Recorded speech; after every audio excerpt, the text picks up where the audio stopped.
In the world of sales, everybody's got a sales process and a product presentation, and it's all written down and they do the same thing every time until they hear no, or I want to think about it, or anything other than yes. And then all of a sudden what salespeople do is wing it. What do you do then? Everybody just wings it. Today I'm going to teach you exactly how to stay in control, exactly how to continue on with your plan and not wing it at that super vital time where you've done the presentation and you hear something other than, yes, where do I sign?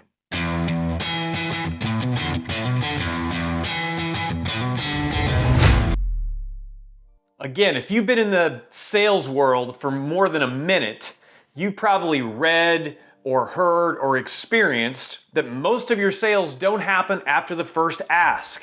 In fact, I think it's like 82% of all of your sales happen after your original presentation. I've been in this business for about 18 years and I have worked with hundreds of different companies. And one thing that has always just blown me away is that most companies, they've done the work at least to write down a sales process, write down a product presentation. But almost nobody has anything written down of a specific plan of what do you do after you get told no. You're gonna hear things like, well, let me think about it, or let me talk to my spouse.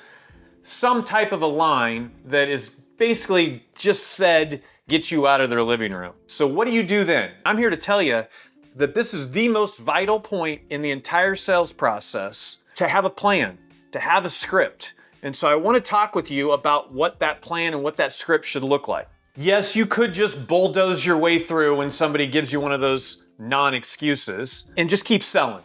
And yeah, you'll probably get another 20% close rate if you just are that person. But I think there's a way more intelligent way to attack this with a process that's going to yield you the highest closing percentage that you can possibly get. I've always taught that there is a 3-step process or 3 phases to this point of in the sales process. Number 1 is, I call it empathy, and then it's isolating the objection, and then overcoming the objection before you represent. And you've got to have permission at each one of those steps before you can move on. If you do it this way, again, just trust me, it will dramatically increase your closing percentage. So here we go.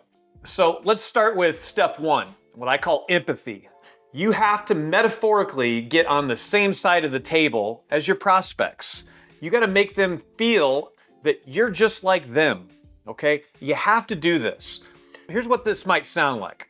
John and Mary, I make a promise to everybody I talk with, and it's a philosophy that I live with, and I'm never gonna walk into somebody's home or a meeting with a prospective client and be a pushy salesperson. And I hold true to that. I think you could call anybody I've ever talked with, that's not who I am, and that's not who I'm about to be today. But I need you to understand, I do walk a very fine line between keeping that promise and doing my job. You know, just like you, we are all just naturally trained when somebody presents a product or tries to sell us something to say, I want to think about it. True life example. It was just about 3 or 4 months ago, I went on a car dealership to buy a new pickup truck. I didn't even hardly get out of my car door. I got attacked by salespeople. And before I had both feet out of the car, I literally said, guys, I'm just looking. I'll let you know if I need some help. Even though I literally drove there to buy a truck. We're just all trained to do that. And so I want you to know that I totally understand your reluctancy to make any decisions today. But what I'm hoping you'll do is just trust me a little bit. I want to do a quick little exercise with you that I think might actually help you as well as me in trying to figure out if this is the right decision for you. Is that fair? Listen, that's it. It's not complicated. Step 1, empathy, that's it. You can use your own story if you want. You can say, I've got a mentor and this is the story he tells, but you got to tell a story to make them realize, you know what, this guy is a consumer most of the time too. He's just like me. Get on the same side of the table with them. And by asking that question, is that okay for me to proceed? I've got now permission to continue on to the next step. And the next step is where all the magic is made. That's where I'm going to teach you how to really isolate the objection, overcome the objection, and have permission to keep talking and represent this in a different manner, rather than just bulldozing through and keep talking and act like I didn't even hear them say no.